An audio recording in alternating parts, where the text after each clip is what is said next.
Maguire also left in the summer. So United have got limited options heading into their opening match against Fulham in 2 weeks' time. He'll have to wait until autumn to make his Premier League debut, and that leaves 4 fit centre-back options for Erik ten Hag as things stand. Now, Lisandro Martinez, he's the first choice at left centre-back, but he missed a large portion of last season. However, he appears to have recovered and played a huge role in Argentina winning the Copa America. United will pray they can keep him fit this season. Now, Harry Maguire, he looks most likely to partner him this season, despite looking like he may leave last summer. Went on to play 22 times in the Premier League and won the Player of the Month award in November. Now, the future of Victor Lindelof could be absolutely key in this window. He's entered the final year of his contract, no conversations about an extension. And then finally, there's Jonny Evans. Many didn't think that he'd feature at all last season when he came and trained with the club. He ended up playing more Premier League games than any other centre-back last season. Erik ten Hag will hope he doesn't have to call upon Evans as much as he did last season. Now, it's uncertain if United will sign another centre-back unless there's a partnership in this area. But, guys, do you think when you consider Varane's left, Euros now injured for the start of the season, do they need to bring somebody in regardless, even if Lindelof or Maguire don't depart? I think they do, and you can kind of tell by the fact that they've been linked with Branthwaite, they've been linked with De Ligt as well.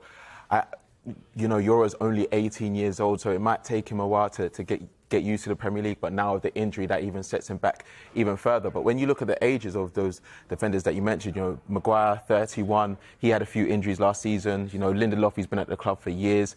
Jonny Evans, I'm sure they wouldn't have wanted him to play that many games. So it's just good to freshen things up. Ten Hag spoke about the style of football that he wants to play and how important that is. So I'm sure that they're going to be very keen on bringing another centre-back in. Surely they'd have to move one on if they were to bring someone in there. I know Yoro's obviously injured, but they've got 5 relatively high-profile centre-backs there. I think Evans is probably happy being the fifth, being the backup that comes in when needed, albeit he had to play a lot last season. But you'd think, with the wages some of those players would be on, to be able to get a big centre-back in, like a Branthwaite, like a De Ligt, you'd think they'd have to move someone on. Well, that's our understanding, that United, their stance isn't expected to change because of this injury to Lenny Yoro. Some felt that because of the issues United had at centre-back last season, they need as many as they can get. The hope is that Lisandro Martinez stays fit. It doesn't look like Harry Maguire's probably going to start the opening match of the season unless United are able to sign somebody. So Victor Lindelof, I think his future is absolutely key because he's entered the final year of his contract. There's no discussions about him signing an extended deal. So United see this window as the final window where they can get some sort of fee for him, even though they're not actively trying to replace him in this window. But it does feel like if Lindelof goes, then they can hit the button go on the likes of Matthias de Ligt or potentially Jared Branthwaite. We see this a lot, don't we? The transfers domino effect, and you alluded to it as well. And it's also the case with Scott McTominay. Yeah, look, we know that Fulham have heavy interest in Scott McTominay. Would he be willing to leave Manchester United to go to Fulham? I'm not so sure. He, again, was kind of touted around to West Ham last summer. There was interest there. There was talk that he would leave, and he ended up staying. And had a really good season, played an awful lot of football, scored goals. I think a player like McTominay will know that, I might not start the season as first choice, but I back myself as the season goes on to become an important player, and that was exactly what he did last season. Was involved in Manchester United winning a trophy as well. Clearly loves the club. Fulham offering around 20 million at the moment. I don't think that's enough. I think Manchester United would probably want closer to 30, but I don't really see why he'd want to leave Manchester United at the moment, given what happened 12 months ago and how the season went for him. I'm not sure he'd want to go. I think it was really interesting hearing Erik ten Hag speak about Scott McTominay in his press comments overnight. He said he's so pleased to have him playing in this more advanced role. He's so important to making goals for my team, which isn't the sort of comment you'd expect him to make of a player that he expects to depart this summer. He's been so important for Manchester United, playing a number of different roles over the past few seasons. There was the role he had to play alongside Fred. They were much maligned as a partnership, but probably when you look at that centre midfield partnership, it's probably the best United have done for a while because of the issues they had last season. He scored 10 goals in the league as well last season. He was so important to get United to a credible position in the league. And he's a player that I think they like to have because he's so good in the dressing room. He's such a team player. He offers that on-field leadership as well. So I do think United would be reluctant to let him go. But if they are to try and enhance this midfield, and it does mean that someone has to go for somebody to come in, then I think it's probably a sacrifice that United are willing to make. We're talking about Lenny Yoro and his injuries, but they have been so unlucky with injuries, haven't they, United? They have, especially when you look at the centre-back combinations they had to field. 14 in total last season in the Premier League, and that really came to a head in that game against Crystal Palace at the start of May when they lost 4-0, and it was felt like there was no way back for Erik ten Hag and for a number of those players. But Erik ten Hag showed that tactical flexibility in the final games of the season and won the FA Cup, which played a huge role in him getting this third season at Manchester United. They had to play 6 or 7 different players at left back. Diego Dallo had to play there on his wrong foot. So the hope is, with United suffering so many injuries last season, I know every fan felt it last season, but it's worth bearing in mind 45 separate cases recorded, more injuries than any other club, a total of 1,620 days, players on the sidelines, 21 different players injured last season. They'll be hoping, as many clubs will, they won't be affected as badly this season. Yeah, absolutely. OK, we're going to move on to Chelsea now and discuss Conor Gallagher. So he remains open to agreeing a new long-term contract with Chelsea, but he's considering all his options following a £34 million club-to-club agreement between Atletico Madrid and the Blues for his transfer. Sam, Chelsea are waiting now, basically, for Gallagher and his camp to decide what to do. Where do you think he's going to end up?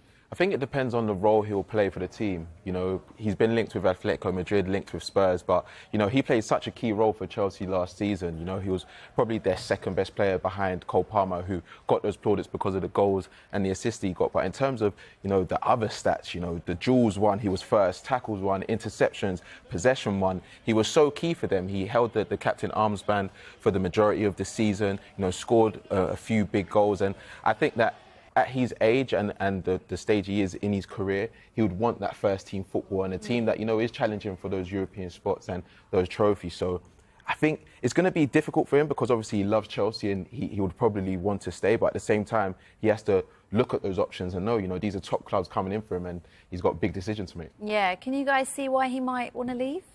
I can see why, because I think you considered some of the contract length offers that Chelsea have given to other players in the same area of the pitch. Kiernan Dewsbury-Hall's got a 5-year contract. Enzo Fernandez and Moises Caicedo both given 8-year contracts. And Conor Gallagher at the age of 24 probably wants a bit more long-term security. We understand that the salary offered to him is comparable to the other midfielders in the same area of the pitch. But a 2-year contract offer with the option of another year, I think he'd be looking at something like a 5-year contract when you consider what Chelsea have done. So the feeling is that Conor Gallagher's probably getting, and the feeling that I suppose we should be getting from the fact that the contract offer is for only 2 years plus 1, is that Chelsea's ownership, and they don't necessarily see Conor Gallagher as part of the long-term future. Otherwise, you'd think they try and sew up his contract and his future for the next 5 years or so. But it's going to be really interesting to see how this plays out, because we know Chelsea have sold a number of academy graduates over the course of the last few seasons, which is absolutely invaluable when it comes to fitting within profit and sustainability rules. So they'll want to get something for him in this window if he's unable to agree a new contract extension with the club. However, if he's not willing to go to Atletico Madrid, he's also not at this moment in time willing to sign a new contract. We could get towards the final days of this transfer window where Chelsea are willing to take less money simply to ensure he doesn't leave for free next summer or speculation about him nearly every season. Did Chelsea need him, Dan? I think they've needed a goal scorer, a genuine bona fide goal scorer over the last few years. My worry, if I was a Chelsea fan, would be that, you know, 18 months as a pure goal scorer, he's going to come in and make us better. The last year, his progress hasn't been as good as it was. He's had a difficult time with injuries, had a difficult time with his relationship at Napoli. I said when I was in on Wednesday, it would concern me a little bit that Chelsea almost seemed to have like a free run at him. Whereas again, 12 months ago, I think there'd be lots of other teams that would hold an interest in this player. 100 million feels steep, and we know how many times Chelsea have been burnt with big fees before, particularly in the striker environment as well. We look back to Lukaku, a player that at the moment is still on their books, so they've been desperate to shift window after window, and they haven't managed to do it. So they're big concerns for me if I was a Chelsea fan. Also concerns around Jackson's development. I think it stunts him, and I think he was getting better as the season went on. I understand you need competition, but there's 2 strikers there that will both want to play as a number 9, and only one of them would be able to. A loan would make more sense for Chelsea, but that loan's only going to come with an obligation to buy. So, you know, Sam's a Chelsea fan. I think it's incredibly risky.